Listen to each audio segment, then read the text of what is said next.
নমস্কার, সকলকে স্বাগত জানিয়ে শুরু করছি জীবনের আলো অনুষ্ঠান। সকলে নিশ্চয়ই খুব ভালো আছেন। দেখুন, আমি বারবার বলি, তিথি নক্ষত্র ভীষণ ভীষণ গুরুত্বপূর্ণ। আমাদের 12 মাসে আমরা যেমন বলি 13টা পার্বণ, সেই রকমই 12 মাসে 12টা অমাবস্যাও আমরা দেখি, 12টা পূর্ণিমাও দেখি। তার সঙ্গে সঙ্গে এই যে তিথি আমরা বলি, তার সঙ্গে সঙ্গে পক্ষ বলি, তাহলে এগুলো তো রয়েছেই, প্রত্যেকটার গুরুত্ব কিন্তু রয়েছে। এই যে অমাবস্যার তিথি যোগে যত রকমের কঠিন জটিল সমস্যার তন্ত্রমতে তার প্রতিকার প্রতিবিধান হয়। আপনার গ্রহ নক্ষত্রের যে প্রতিকার প্রতিবিধান, অমাবস্যার যোগ শুধু না, আপনার ক্ষেত্রে কোন গ্রহ নক্ষত্রের কানেকশন অনুযায়ী তার প্রতিকার প্রতিবিধান করতে হবে, কোন তিথিতে করতে হবে, সেটা কিন্তু আপনার জন্মছক অনুযায়ী বলা যাবে। সেই জন্য সেই রকমই এই যে আমরা বলি না পূর্ণিমা তিথি, তার গুরুত্ব রয়েছে, আর অমাবস্যার তিথি তার গুরুত্ব রয়েছে। প্রত্যেকটা অমাবস্যায় যে 12টা অমাবস্যা বললাম, 12টা অমাবস্যার নিজ নিজ গুরুত্ব আছে। কোনো অমাবস্যাতে দেখা গেলো কঠিন থেকে কঠিনতম সমস্যা হয়, কোনো অমাবস্যার যোগে দেখা গেলো খুবই প্রচলিত, এবং সেক্ষেত্রে কিন্তু অনেক দুর্যোগময় কোনো সমস্যা জীবনে ছিল, সেটার থেকে প্রতিকার প্রতিবিধান হয়। এবং সেই জন্য দেখবেন 12টা অমাবস্যার 12 রকমের নাম রয়েছে, এবং 12টা মাসে তার অমাবস্যার যোগ হয়। সেই রকমই একটা গুরুত্বপূর্ণ অমাবস্যা, সেটা আগামী তিথি যোগে আসছে, এবং সেটা ভাদ্র মাসের অমাবস্যা। জানেন যে ভাদ্র মাসের অমাবস্যা, যেটা আপনারা মোটামুটি বহু মানুষ জানেন যে কৌশিকী অমাবস্যা। এই ভাদ্র মাসের অমাবস্যার অপর নাম বলছে কৌশিকী অমাবস্যা। কেন কৌশিকী অমাবস্যা হলো, এই গুরুত্ব কী আছে, বিস্তারিত আলোচনা অবশ্যই করব, এবং তার সঙ্গে সঙ্গে বলবো এই অমাবস্যাকে কৌশিকী অমাবস্যা বলে, কখনো কখনো কিন্তু এছাড়াও এই অমাবস্যাকে কিন্তু তারা অমাবস্যাও কিন্তু বলা হয়। কেন বলা হয়, এখানে বলা হচ্ছে যে এই তিথিতে, অর্থাৎ এই অমাবস্যার তিথিতে তারা মায়ের দর্শন পেয়েছিলেন কে না, বামাখ্যাপা। অর্থাৎ এই সাধক বামাখ্যাপা, তিনি তারা মায়ের দর্শন পেয়েছিলেন তারাপীঠের নির্দিষ্ট ক্রিয়ার মাধ্যমে। আপনারা জানেন যে শিমুলতলায় সেই এখনও তার কিন্তু যথেষ্ট গুরুত্ব রয়েছে সেই জায়গাগুলো, এবং সেই জন্য এই তিথিটা কিন্তু সেই তারাপীঠেও তার গুরুত্ব অপরিসীম। এবং এর সঙ্গে সঙ্গে বলা হচ্ছে এই তিথিটা কেন এত গুরুত্বপূর্ণ হলো, বলছে যে বৌদ্ধ এবং হিন্দু তন্ত্রশাস্ত্রের এই দিনটার এমন কিছু মাহাত্ম্য রয়েছে, এবং এই নির্দিষ্ট যে রাত, অর্থাৎ ওই অমাবস্যার যে তিথি শুরু হবে এবং যতক্ষণ থাকবে, তার মধ্যে যে রাত্রের যে নির্দিষ্ট ক্ষণ পাওয়া যায়, যে ক্ষণে বলা হচ্ছে একটা নির্দিষ্ট মুহূর্ত পাওয়া যায়, যেটা স্বর্গ নরকের দ্বার উন্মোচিত হয় বলা হয়। এবং এই নির্দিষ্ট ক্ষণের মধ্যে সাধক তাদের সাধনার পরিপূর্ণতা পায়, এবং ওই দুই ক্ষণের মধ্যে, অর্থাৎ ওই স্বর্গ এবং নরক দুইয়ের দ্বার যখন উন্মোচিত হয়, তখন সাধক নিজের ইচ্ছা অনুযায়ী তার প্রভাব বিস্তার করতে পারে। তার ইচ্ছা অনুযায়ী সে এই সময়টাকে তার অনেক অসাধ্য সাধন করতে পারে তার সাধনার বলে। তাহলে এটাকেই সেখানে নির্দিষ্ট বলা হয়, এবং সেটাকে বলা হয় কোনো ঋণাত্মক শক্তি, বলা হচ্ছে কোনো ঋণাত্মক শক্তিকে তিনি কাজে লাগিয়ে বহু মানুষের উপকার করতে পারে। নেগেটিভ এনার্জিকে কাজে লাগিয়ে সে তার বহু মানুষের উপকার করতে পারে। এই বছরের যে কৌশিকী অমাবস্যা রয়েছে, এই বছরে কৌশিকী অমাবস্যা হচ্ছে 22শে আগস্ট, এবং এই অমাবস্যার তিথি লাগবে দুপুরবেলা কিন্তু 11:55, এবং এটা পঞ্জিকা মতে 2-5 মিনিটের এদিক ওদিক হবে। অর্থাৎ যেটা নির্দিষ্ট কানেকশন অনুযায়ী বলা হচ্ছে, সেটা হচ্ছে দুপুর 11:55 অমাবস্যার তিথি লাগবে, এবং পরের দিন অর্থাৎ 23শে আগস্ট, এবং সেটা শনিবার থাকবে। সেই শনিবারের সমাপ্তি হবে 11টা 24 মিনিট সকালবেলা।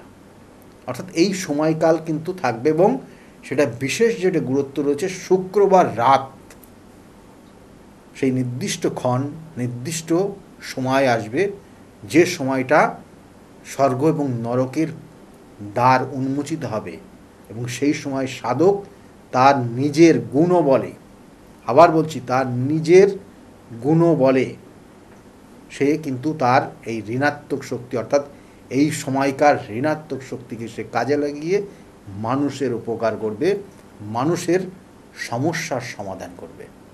তাই এই নির্দিষ্ট তিথি বহু বহু গুরুত্ব রয়েছে এই কৌশিকী অমাবস্যার তিথি। কারণ এখানে বলা হচ্ছে আরও বেশ কিছু তথ্য রয়েছে। মার্কণ্ড পুরাণ অনুযায়ী এক সময় দুই অসুর ছিলেন। এই অসুর দ্বয়, অর্থাৎ এই অসুর দুজনের নাম ছিল, একজনের নাম শম্ভ ছিল আর একজনের নাম ছিল নিঃশম্ভ। এই শম্ভ এবং নিঃশম্ভ কিন্তু তারা অসুর হলেও এদের মধ্যে কিন্তু যথেষ্ট পাওয়ার ছিল, যে পাওয়ার বলে সে কিন্তু আমাদের বলা হচ্ছে ব্রহ্মা শরণাপন্ন হয়ে ব্রহ্মার মন কিন্তু তারা পেয়েছিলেন, অর্থাৎ ব্রহ্মাকে তুষ্ট করেছিলেন। ব্রহ্মাদেব তিনি তুষ্ট হয়ে এই অসুরদ্বয়কে বা এই দুজন শম্ভ এবং নিঃশম্ভ তাদেরকে বর দিয়েছিলেন, যে বর তারা আজীবন বেঁচে থাকবেন, তাদেরকে কেউ মারতে পারবে না, প্রাণে কোনোভাবে তাকে মারতে পারবে, তাদেরকে কেউ আঘাত পর্যন্ত করতে পারবে না। কিন্তু এই বরের পিছনে আরেকটা কথাও তিনি বলেছিলেন, যে হ্যাঁ, কোনো দিন যদি সম্ভব হয়, কোনো দিন যদি এইরকম কোনো পরিস্থিতি দেখেন বা দেখো, কি পরিস্থিতি না, বলছে যে কোনো নারী, যে নারী মাতৃগর্ভ থেকে জন্ম নেয়নি, সেই নারীর কবলে পড়ে তার সঙ্গে যদি কোনো রকমের বিবাদ তৈরি হয় তোমাদের, তাহলে সেই নারীর হাতেই তোমাদের মৃত্যু, এটা কিন্তু জেনে রাখো। তখন এই বর পাওয়ার পরে তারা তখন সম্পূর্ণভাবে জেনে গেল যে তাদের কোনো কেউ মারতে পারবে না, তাদের প্রাণে কেউ, অর্থাৎ প্রাণ সংশয় বলে কিছু নেই তাদের। কারণ এমন কোনো প্রাণী নেই বা এমন কোনো জীব নেই যিনি মাতৃগর্ভ থেকে জন্ম নেবেন না। তখন তিনি জানলেন যে এই যে কানেকশান, অর্থাৎ বলা হয় যে মাতৃগর্ভ থেকে জন্ম হয়নি এরকম কেউ এই পৃথিবীতে, এই ধরাধামে আর আসতে পারবে না, এই ধরাধামে জন্মই নেবে না। সুতরাং তাদের একদিক দিয়ে নিশ্চিত তারা মনে করলো যে তাদেরকে আর কেউ মারতে পারবে না। এবং এই যে ব্যাপারটা প্রত্যেক মানুষের মধ্যেই থাকে, এই অহংকার, জেদ, এবং তাদের মধ্যেও চলে আসলো। তারা যখন বুঝলো যে আমরা অমর, আমরা যা কিছু করব কেউ কিছু বলতে পারবে না, যত অন্যায় করি না কেন আমাদের হয়ে কেউ আমাদের খারাপ কিছু করতে পারবে না। এই মতলব যখন এই মনটা যখন এই দিকে যখন প্রভাবিত হলো, তখন একের পর এক তারা অন্যায় করতে শুরু করলো, একের পর এক মানুষের ওপর অত্যাচার শুরু করলো, এবং ধীরে ধীরে ধীরে ধীরে সে অসুর থেকে, অর্থাৎ এই অসুর কুল সম্পূর্ণভাবে দেবতাদের ওপর চড়াও হয়ে গেল, এবং দেবতাদের থাকা দুর্লভ ব্যাপার হয়ে গেল। কারণ দেবতাদের উপর অত্যাচার শুরু করলো, তাদের প্রত্যেকের একটা নির্দিষ্ট যে স্বাধীনতা, সেই স্বাধীনতার হস্তক্ষেপ করতে শুরু করলো, এবং তাদের উপর মানসিক শারীরিক নির্যাতন শুরু করলেন। এই মতো অবস্থায় সমস্ত দেবতারা এক হয়ে, কারণ একতা কিন্তু যথেষ্ট গুরুত্ব রয়েছে, আবার বলছি একতার গুরুত্ব অপরিসীম। তখন দেবতারা সকলে এক হয়ে তারা কিন্তু কৈলাসে গিয়ে দেবাদিদেব মহাদেবের শরণাপন্ন হলেন এবং দেবাদিদেব মহাদেবের শরণাপন্ন হয়ে সমস্ত বিষয়, কারণ তিনি তো জানেনই সবই, তবু তারা সকলে মিলে তাকে বললেন পরিস্থিতি এই রকম হচ্ছে, এর থেকে উপায় কি আছে, আমাদেরকে বাঁচান আপনি, না হলে আমরা অত্যাচারিত হচ্ছি, কষ্ট পাচ্ছি। তখন সেই মতো অবস্থায় সেইখানে স্বয়ং পার্বতী হাজির হলেন। অর্থাৎ দেবাদিদেব মহাদেবের সঙ্গে যখন এই কথোপকথন হচ্ছে, সমস্ত দেবতারা সেখানে রয়েছে, সেখানে পার্বতীও কিন্তু সেই কৈলাসে ছিলেন, সেখান থেকে বেরিয়ে তাদের সেই নির্দিষ্ট কক্ষে আসলেন। আসার সঙ্গে সঙ্গে দেবাদিদেব মহাদেব পার্বতীর উদ্দেশ্যে তিনি একটা কথা বলেছিলেন। কি কথা বলেছিলেন? বললেন, অর্থাৎ তিনি সেই মুহূর্তে বলেছিলেন যে কালী বলে, অর্থাৎ কালী কথাটা তাকে বলেছিলেন, অর্থাৎ দেখো তো কালী, এদের কি সমস্যা, তুমি এটাকে মেটানোর চেষ্টা করো। এই কালী কথাটা যখনই বলেছিল, অর্থাৎ কালী, গায়ের বর্ণ তার ছিল কালো, সেই জন্য তার মাইন্ডে অর্থাৎ মনে খুব ভীষণভাবে এফেক্ট করেছিল এটা, যে সবার মাঝে আমাকে আমার গায়ের বর্ণ কালো বলে আমাকে এইভাবে কথা বলল। এবং এটা যখন তিনি, কারণ সম্পূর্ণভাবে সেখানে কিন্তু ঠাট্টার ছলে এই যে জিনিসটা সম্পূর্ণভাবে হয়েছিল, এটা কিন্তু ঠাট্টার ছলে তিনি পার্বতীকে বলেছিলেন, দেবাদিদেব মহাদেব, কিন্তু তিনি কিন্তু এটা মাইন্ডে নিয়েছিলেন, মনে নিয়ে নিয়েছিলেন। এবং তখন তিনি মানস সরোবর, কৈলাসের ঠিক নিচের মানস সরোবর আছে, জানেন, সেখানে বহু অর্থাৎ দেবতারা সেখানে স্নান করেন। আপনাদের যদি কোনো দিন সৌভাগ্য হয় সেখানে গিয়ে আপনি স্নান করতে পারেন, কিন্তু অনেক ক্ষেত্রে রেস্ট্রিকশন থাকে, সেখান থেকে জল নিয়ে আসা সম্ভব হয়। তা যাই হোক, সেই মানস সরোবরে গিয়ে পার্বতী তিনি কিন্তু সেখানে স্নান করলেন, অর্থাৎ ডুব দিলেন। এবং ডুব দেওয়ার পরে যখন তিনি উঠলেন স্নানে, অর্থাৎ জল থেকে, তার মধ্যে একটা বিরাট পরিবর্তন লক্ষ্য করা গেল, অর্থাৎ তার গায়ের বর্ণ পরিবর্তন হয়ে গেল এবং উজ্জ্বলতম বর্ণ রূপান্তরিত হলো। এই উজ্জ্বল বর্ণে তিনি যখন রূপান্তরিত হলেন, অর্থাৎ উজ্জ্বল বর্ণ তার মধ্যে যখন দেখা গেল, অর্থাৎ এই কোষ থেকে আর একটা কোষ পরিবর্তন হয়ে গেল তার জীবনে। এই কোষ থেকে কোষের পরিবর্তন, অর্থাৎ তার গাত্রবর্ণে, কারণ আমাদের মানব দেহটা সম্পূর্ণ কোষের সমষ্টিগত অবস্থান। আমাদের প্রত্যেকের শরীরের নির্দিষ্ট কোষ রয়েছে, প্রত্যেকটা, এই যে মাংসপেশি মধ্যে রয়েছে প্রচুর কোষ একটার সঙ্গে একটা জয়েন্ট হয়ে আমাদের মানব শরীর তৈরি হয়, যেটা বায়োলজি সায়েন্স অনুযায়ী এটার তার ব্যাখ্যা রয়েছে। তাই ওই মা কৌশিকী, অর্থাৎ তার কোষ থেকে কোষের পরিবর্তন, রূপান্তর হলো এবং তার গাত্রবর্ণ হয়ে গেল উজ্জ্বল, এবং সে তখন তার নাম দেওয়া হয়েছিল কৌশিকী মা। এই কৌশিকী মা, অর্থাৎ এই আমাবস্যার তিথিতে ওই অসুরদ্বয়, অর্থাৎ শুম্ভ এবং নিঃশুম্ভকে হত্যা করেছিলেন। কেন হত্যা করেছিলেন? কারণ তার গাত্রবর্ণ যখন উজ্জ্বলতম হলো, তার ওপরও কিন্তু কটূক্তি করেছিল ওই অসুরদ্বয়, শম্ভু এবং অশুম্ভ, শুম্ভ এবং নিঃশুম্ভ। এবং এই অর্থাৎ মাতা কৌশিকীর ওপর কটূক্তি করার পর সে কিন্তু প্রচণ্ড রেগে গেছিল, কারণ এই কৌশিকী মা কিন্তু তার কোষ থেকে কোষের পরিবর্তন হয়েছে। আবার বলছি, তার কোষের থেকে তার কোষের পরিবর্তন হয়েছে। ইনি কিন্তু কোনো মাতৃগর্ভে জন্ম নেননি। সেই জন্য এই কৌশিকী মায়ের ওপর যখনই অত্যাচার বা কটূক্তিমূলক কোনো কথা শম্ভ এবং নিঃশম্ভ বলেছিল, তারপরেই কিন্তু তার ওপর অ্যাকশান নিয়েছিলেন বা তাকে দমন করা, তাকে হত্যা করার পরিকল্পনা করেছিলেন, তাকে কিভাবে সর্বশেষ করে দেওয়া যায় তার পরিকল্পনা করেছিলেন মাতা কৌশিকী।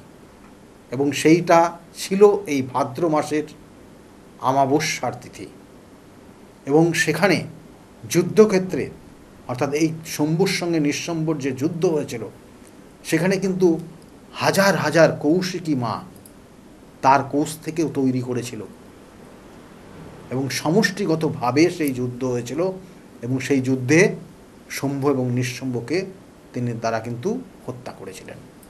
সেই জন্য এই নির্দিষ্ট তিথি অত্যাধিক গুরুত্বপূর্ণ, এবং এই নির্দিষ্ট তিথি জীবনে আপনার অনেক ক্ষেত্রে অনেক ধরনের সমস্যা রয়েছে। কারোর ক্ষেত্রে দেখা যাচ্ছে যে ওই শম্ভু এবং নিঃশম্ভুর মতো তারা সমাজটাকে বা তারা মানুষকে মানুষ বলে মনে করে না, তাদের জীবন ব্যভিচারী জীবন। হয়তো আপনার পরিবারে এইরকম কোনো মানুষ রয়েছে, আপনি হয়তো কারোর দ্বারা এইরকম ক্ষত বিক্ষত হচ্ছেন মনের দিক দিয়ে বারংবার, কিন্তু তাকে কোনোভাবে কিছু করতে পারছেন না। আমি বারবার বলছি, এই তিথিটার এতটাই গুরুত্বপূর্ণ, কারণ কঠিন থেকে কঠিনতম সমস্যা, অনেক সমস্যার সমাধান হয়তো অনেক তিথিতে হয় না, কিন্তু এই সমস্যা বা এই ধরনের তিথিতে কঠিন কঠিন সমস্যার সমাধান হয়। অর্থাৎ আপনার জীবনে যে শত্রু রয়েছে সেই শত্রু হয়তো তাকে দমন করতে পারছেন না, বরঞ্চ সেই আপনাকে সমস্যায় ফেলছে, একের পর এক পদে পদে আপনাকে সমস্যায় ফেলছে। কারোর ক্ষেত্রে এমন কিছু সমস্যার যোগে আপনার উপর এমন কিছু তন্ত্র ক্রিয়া করে রেখেছে যার জন্য আপনার জীবনে আপনি সর্বশান্ত হয়ে গেছেন, আপনার কিছু করার মনে হয় নেই আর, এরকম ভাবছেন। হয়তো শারীরিক দিক দিয়ে, অনেকের ক্ষেত্রে মানসিক দিক দিয়ে, অনেকের ক্ষেত্রে আর্থিক দিক দিয়ে, অনেকের দেখা গেল ব্যবসা বাণিজ্য খুব ভালো হচ্ছিল, কিন্তু কোথাও না কোথাও গোপন কোনো শত্রুতা আপনার জীবনকে, আপনার ব্যবসা বাণিজ্যটাকে পুরো তছনছ করে দিয়ে গেছে। এই সময়, এই তিথি, যে তিথিতে মাতা কৌশিকী শম্ভু এবং নিঃশম্ভুকে হত্যা করেছিল, সেই নির্দিষ্ট সময়, কারণ তারা ছিল শত্রু, মাতা কৌশিকীর শত্রু ছিল তারা। সেই রকমই আপনার শত্রুকে বধ করতে হলে, আপনার শত্রুকে দমন করতে হলে, আপনার শত্রুকে সঠিক মোকাবেলা করতে হলে এই তিথিটাকে কাজে লাগান। কারণ আবার বলছি, এই নির্দিষ্ট তিথি এতটাই গুরুত্বপূর্ণ কারণ সাধকের কাছে, কারণ সেই সাধক তার গুণ বলে এমন একটা নির্দিষ্ট সময় পাওয়া যায়, সেই সময় স্বর্গ নরকের দ্বার উন্মোচিত হয়ে যায়, এবং সেই ঋণাত্মক শক্তিকে কাজে লাগিয়ে সেই সাধক তাদের যে সমস্যা, সেই সমস্যার থেকে বের করে নিয়ে আসতে পারে। সেই জন্য এই সময়টাকে কাজে লাগান। কারণ অনেকের ক্ষেত্রে দেখবেন, অনেক জাতক জাতিকার শত্রুতার কবলে পড়ে সন্তান আসছে না। বহু মানুষ রয়েছে শত্রুতার কবলে পড়ে বিবাহের ক্ষেত্রে বাধা তৈরি হয়ে গেছে। কি না, আপনার শত্রুতা এই জায়গাটা সমস্যা হয়ে গেছে। শত্রুতার কবলে পড়ে এমন কিছু আছে যাদের ব্যবসা বাণিজ্যটা খুব ভালো চলছিল, শেষ হয়ে গেছে। শত্রুতার কবলে পড়ে আপনি ভালো জায়গায় কর্ম করছিলেন, কিন্তু কর্মটা বর্তমানে আর নেই। তাহলে এই সময় আবার বলছি, কারণ আমি বহু অমাবস্যা নিয়ে বলি, কিন্তু এক একটা অমাবস্যার এক একটা গুরুত্ব রয়েছে, এবং এই অমাবস্যার তিথি যোগ তার গুরুত্বতা অনুযায়ী তার সমস্যার সমাধানও করা যায়। এবং এই কৌশিকী অমাবস্যার যোগে আপনি যদি আপনার কিছু ক্রিয়া রয়েছে, আমরা বলি না যে হয়তো অনেক মানুষ তারা এই মুহূর্তে তাদের সম্ভব হচ্ছে না, তাতে কৌশিকী অমাবস্যার দিন আপনি যদি পারেন আপনার বাড়ির নিকটবর্তী কোনো মন্দির, অর্থাৎ মায়ের কোনো মন্দির যেখানে পুজো হবে, 16 কলার একটা ছড়া, যাতে 16টা কলা থাকবে, 16 কলা পূর্ণ হবে আপনার, যদি আপনি 16 কলার একটা ছড়া এবং তার সঙ্গে সঙ্গে মায়ের বস্ত্র, মায়ের আলতা সিঁদুর এবং 5টা ফল দিয়ে মায়ের কাছে আপনি আপনার সমস্যার কথা জানান, তাতে কিন্তু মা অবশ্যই আপনার এই সমস্যার, যে সমস্যার মধ্যে রয়েছেন সেই সমস্যার দিকে অবশ্যই সেখান থেকে বের করার চেষ্টা করবে। কিন্তু অনেক জাতক জাতিকার দেখবেন যে সমস্যাটা লেগেই আছে, আপনি অনেকবার পুজো পাঠ করেছেন কিন্তু হচ্ছে না, আপনি সাধারণত জেনারেলি করেছেন, অনেক মন্দিরে গেছেন, পুজো দিয়েছেন, হচ্ছে না, কারণ আপনার ওই কানেকশান অনুযায়ী সেই সময়কার সঠিক প্রতিকার হয়তো আপনি নিতে পারছেন না বা পারেননি। তাই এই সময়টা, যেটা মাতা কৌশিকীকে স্মরণ করে যার নির্দিষ্ট ক্রিয়াযোগ এই কৌশিকী অমাবস্যা যোগে হবে, সেটাকে কাজে লাগান। এবং আবার বলছি, কারণ আপনার ক্ষেত্রে যে সমস্যা রয়েছে, সমস্যার আপনার ক্ষেত্রে প্রতিকার, আমি বারবার এটাই বলি যে প্রতিকার, প্রতিবিধান, সঠিক গাইডলাইন আপনার জীবনকে পরিবর্তন করতে পারে। বহু মানুষ তারা প্রতিকার প্রতিবিধান নিয়ে আজকে ভালো রয়েছে। আমার চেম্বারগুলো একটু বলে দিই আপনাদের। প্রত্যেক রবিবার কাঁচরাপাড়া চেম্বার রয়েছে 2টো থেকে 6টা পর্যন্ত, প্রত্যেক সোমবার ব্যারাকপুর 4টে পর্যন্ত পাবেন, 5টা থেকে 8টা পর্যন্ত শ্রীরামপুরে পাবেন, মঙ্গলবার কালীঘাট বা লেক মার্কেটের পিছনে সৌভাগ্য চক্রে সন্ধ্যা 5টা থেকে 8টা পর্যন্ত, 5:30 থেকে 8:30 পর্যন্ত পাবেন। বুধবার করে কখনো হাওড়া ময়দান, কখনো মেচেদাতে পাবেন, ঠিক হাওড়া ময়দানে 5টার থেকে পাবেন, এবং নবদিশা চেম্বার। আর বৃহস্পতিবার কৃষ্ণনগরের চেম্বার রয়েছে, শুক্রবার হাতিবাগানের চেম্বার রয়েছে, শনিবার করে কখনো তারাপীঠ পাবেন, এবং তারাপীঠ মহাশ্মশানে বিভিন্ন ক্রিয়া করি আমি, এবং তার সঙ্গে সঙ্গে কখনো বর্ধমান, কখনো বহরমপুরে পাবেন। কারণ আমি আমার যে প্রতিকার প্রতিবিধানগুলো দিই, যারা বিভিন্ন মানুষ, বহু মানুষ উপকৃত, শুধুমাত্র একই জায়গায় তার প্রতিকার প্রতিবিধান হয় না। অমাবস্যার যোগে যেমন গৃহ মন্দিরে যেমন পুজো পাঠ এবং বিভিন্ন ক্রিয়া হয়, গ্রহদোষ খণ্ডন হয়, কঠিন কঠিন সমস্যার সমাধান হয়, তার সঙ্গে সঙ্গে তারাপীঠেও কিন্তু তার মহাশ্মশানে রাত্রে কিন্তু তার কাজ হয়। তার সঙ্গে সঙ্গে কখনো কামাখ্যাতে কাজ হয়, কখনো বেনারসেও কাজ হয়। সেক্ষেত্রে আমি আবার বলছি, আপনার জন্মছক অনুযায়ী কোন সময়টা কোন প্রতিকার দিলে আপনার ক্ষেত্রে শুভত্ব আসবে, সেটা আপনার জন্মছক বলে দেবে। সেই জন্য যারা মনে করছেন সমস্যার মধ্যে রয়েছেন, বিভিন্ন সমস্যা, কঠিন কঠিন সমস্যা, তাদের জন্য বলবো এই কৌশিকী অমাবস্যাটাকে কাজে লাগান। বিগত দিনে বহু মানুষ তারা প্রতিকার প্রতিবিধান নিয়ে আজকের জায়গায় ভালো রয়েছে। কারণ প্রতিকার প্রতিবিধান আর গাইডলাইন আপনার জীবনকে পরিবর্তন করতে পারে। কারণ পরিবর্তন আপনার জীবনে কখন কি হতে পারে, কোন জিনিসটা কিভাবে করবেন, কিভাবে চলবেন, কোন সময়টা আপনি নিজেকে সাবধানে চলাবেন।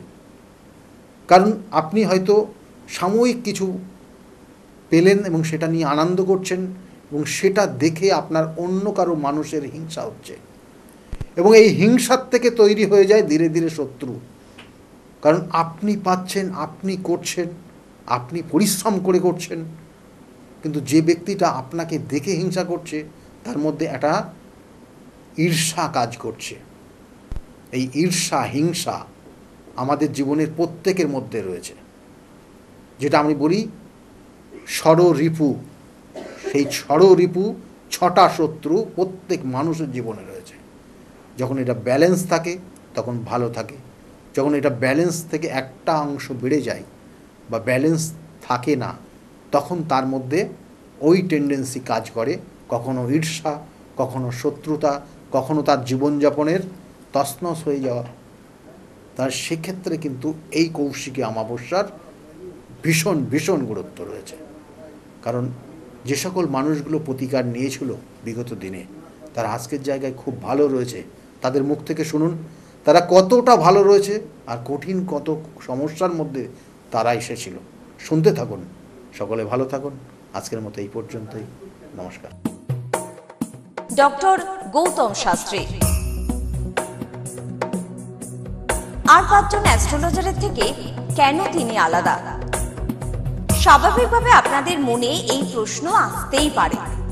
দূর দূরান্ত থেকে নানান সমস্যায় জর্জরিত মানুষ ছুটে আসে তার কাছে। গ্রহদোষ হোক কিংবা কাল সর্পদোষ, অথবা ধরুন মাঙ্গলিক দোষ কিংবা অন্য যে কোনো সমস্যা, তারা জানেন সব সমস্যা স্থায়ী সমাধানে এক এবং অদ্বিতীয় ডক্টর গৌতম শাস্ত্রী। চলুন আজ আপনাদের সাথে পরিচয় করিয়ে দিই এমন কিছু মানুষের এবং শুনে নিই তাদের কথা।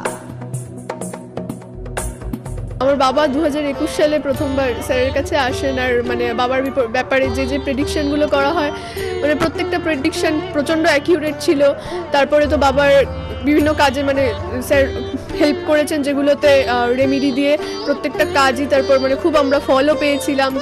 তারপর মা আমায় নিয়ে আসে।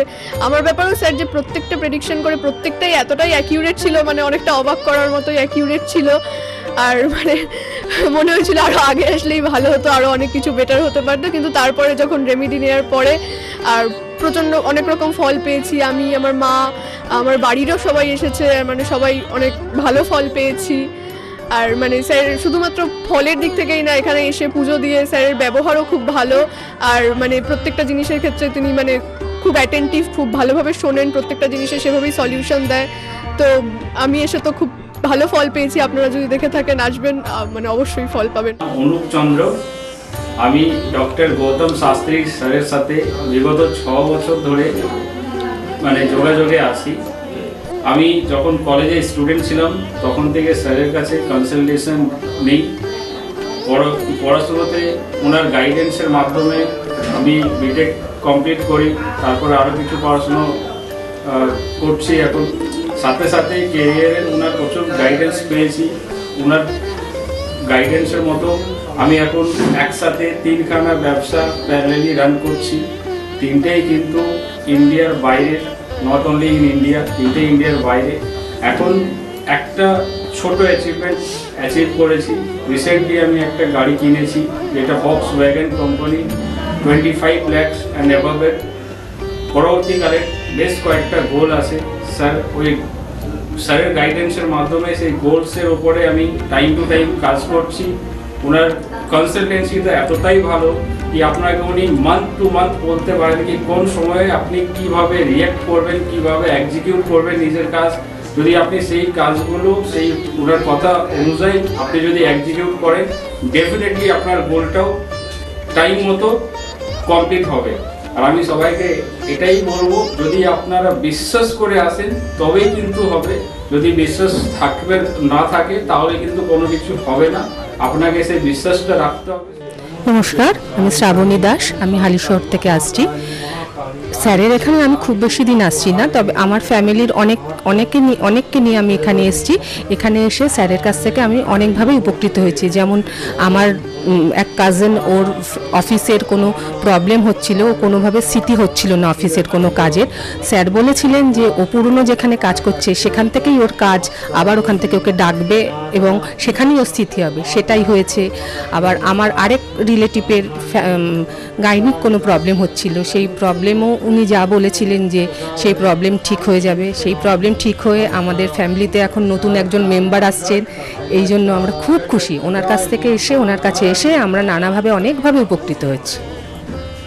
স্যারের কাছে আমি 2019 সাল থেকে আসছি। তো আমি স্যারের কাছে এসে আমি স্যারের যা প্রেডিকশন ছিল সবগুলোই মিলে গেছে এবং হুবহু আমার কিছু না বলার আগেই উনি সব কিছু বলে দিয়েছিলেন। তাই জন্য আমি ফল পেয়েছি বলে আমি ওনার কাছে এত দূর কাঁচরাপাড়াতে এসেছি। দাদার কাছে এসে আমি আমার নিজের সংসারের যা দায়িত্ব ছিল, অসুবিধা ছিল, সেই সবগুলোও আমি পেয়েছি। কি কাজকর্ম ছিল না, সেই সব কাজকর্মগুলোও আমি নিজের এতে পেয়েছি, সব কিছু পেয়েছি। যেখান থেকে যা আমি ঋণ করেছিলাম সেগুলোও আমি আজ শোধ করতে পেরেছি। নিজেকে অনেক সংসার থেকে আমি মুক্ত হতে পেরেছি সব কিছু করে। আমি গৌতম শাস্ত্রীকে দেখে, টিভির পর্দায় দেখে তার নর্মতা, ভদ্রতা আমার খুব মনে লেগে গেল। তখন তাকে খুঁজতে খুঁজতে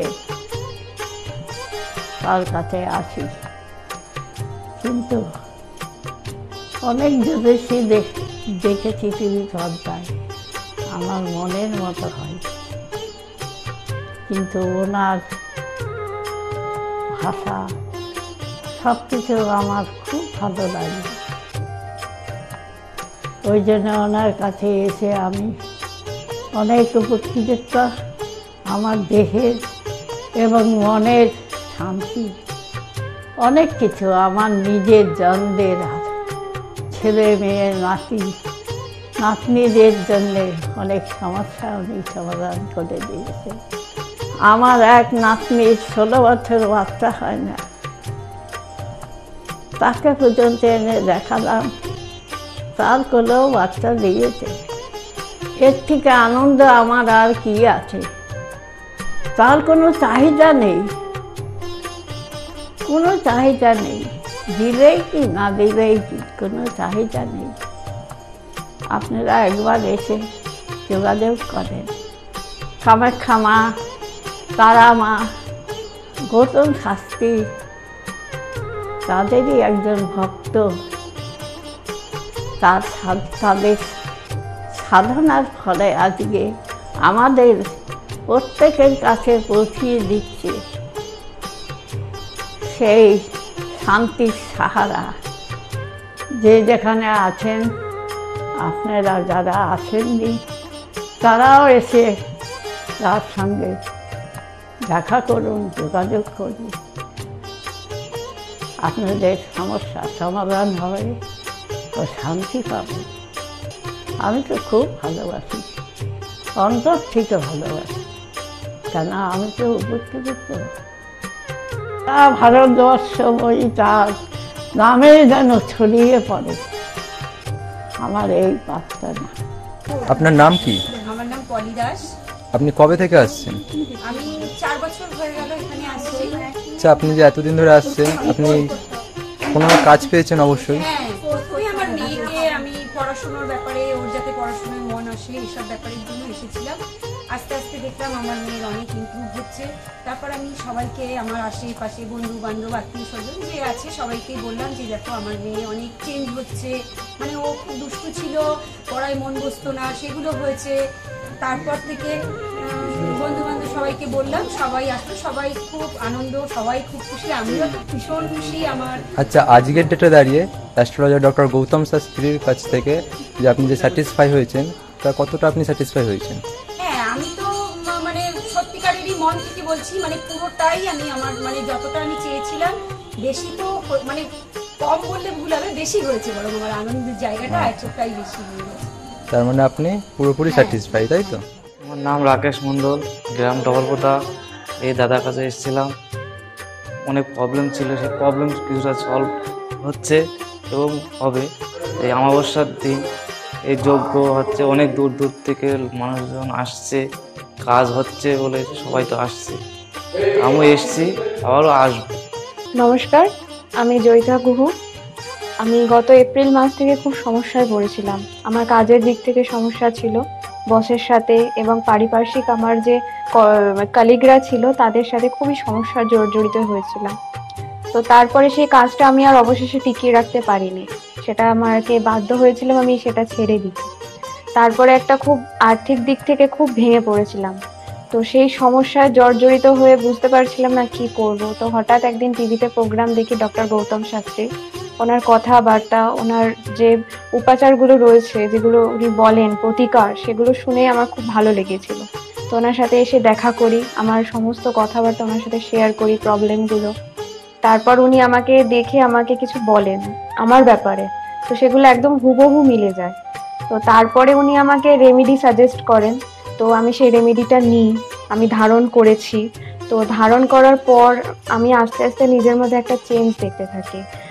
তো এবং আমি গত আগস্টের 27 তারিখে একটা জব পেয়েছি, যেটা আমার মনের মতো। এখানে আমার ডেজিগনেশন, আমার স্যালারি, আমার মনের মতো লোকেশন আমি এখানে পেয়েছি, মানে এটাতে আমি বিশেষভাবে আপ্লুত। তো সের জন্য অসংখ্য ধন্যবাদ ডক্টর গৌতম শাস্ত্রীকে। নমস্কার, আমি মেলিনা থমাস।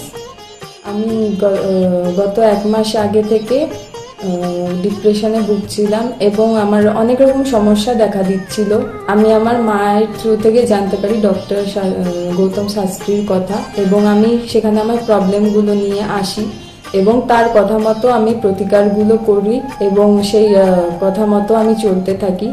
এখন আমার কাছে অনেক জবের অপরচুনিটিস আসছে এবং আমার আগের যে সমস্যাগুলো ছিল সেগুলোও গেছে। আমি সিলেকশন করছি কোন জবটা করব এবং যে কোনো একটা জব আমি সিলেক্ট করব এবং আগেও আমি ডক্টর গৌতম শাস্ত্রীকে অনেক ধন্যবাদ জানাচ্ছি এই আমাকে এত কিছু করে দেওয়ার জন্য। এবং আপনারা চাইলে আপনারাও আসতে পারেন নিজেদের অসুবিধা নিয়ে এবং তার কাছে এসে সমস্যাগুলোর সমাধান করতে পারেন। আপনারা যদি তার কথা মতো চলেন আপনারাও আমার মতো ভালো ফল পেতে পারেন। অ্যাস্ট্রোলজার ডক্টর গৌতম শাস্ত্রীর চেম্বারে আপনি কতদিন আসছেন? আমি প্রায় 2.5-3 বছর ধরেই এখানে মানে রেগুলারলি আসছি। মোটামুটি আমার যখনই অসুবিধা হচ্ছে আমি তখন চলে আসছি। আপনি কোন চেম্বারে দেখিয়েছেন? আমি এখানকার কাছড়াপাড়া চেম্বারে। কাছড়া কি দেখিয়েছেন? মানে আপনি যে সমস্যাটা নিয়ে এসেছেন ওটা কি আপনার কিওর হয়েছে?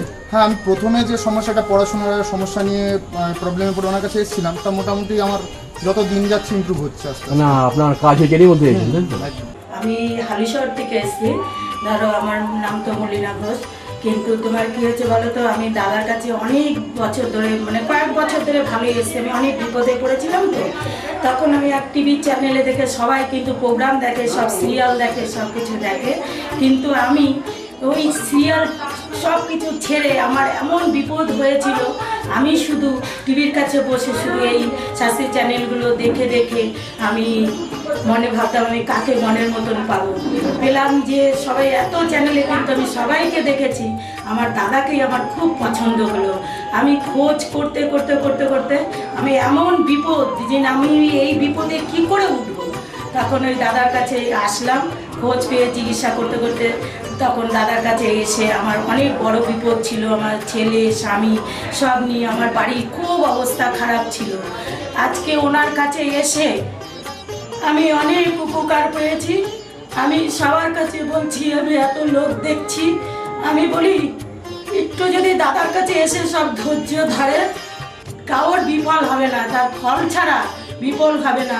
আমি ভাবি যে আমি অনেক লোকও পাঠিয়েছি, আমরা যদি প্রচার করতে পারি, অনেকে আছেন এই দাদার কথা বলবো না, বলবো না, কিন্তু না বলেন, মানুষ যদি বিপদের হাত থেকে বাঁচে সবারই তো ভালো হয়।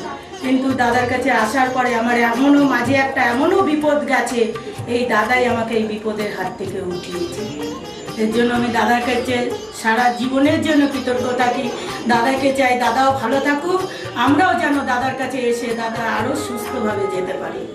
শুনলেন তো, এনাদের প্রত্যেকের আশা, ভরসা এবং বিশ্বাসের একটাই নাম, ডক্টর গৌতম শাস্ত্রী, যার সম্পর্কে আমরা এত কিছু শুনলাম। চলুন এবার দেখে নিই তিনি কি বলছেন।